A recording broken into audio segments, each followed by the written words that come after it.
Analyse du Horla. J'ai décidé d'écrire cette nouvelle en 2 versions, ce qui a rendu cette tâche beaucoup plus compliquée à faire.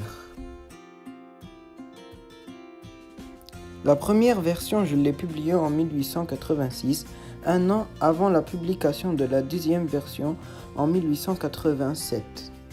Je vous propose alors de présenter cette vidéo en 2 étapes séparées, une pour chaque version.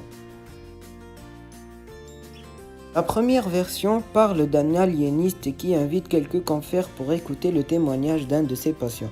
Celui-ci raconte divers événements qui lui sont arrivés et pour lesquels il ne trouve qu'une explication, un être qui lui-même baptisé le Horla et qui arrive en ayant des capacités de contrôler l'humain.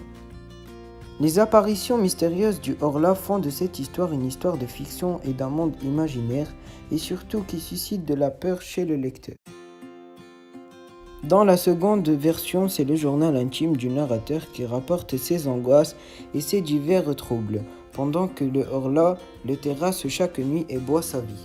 On retrouve les mêmes caractéristiques de la première version, mais celle-ci est un peu plus approfondie, car le narrateur décrit le Horla et sa présence autour de lui en détail. La description du Horla et de ses caractéristiques.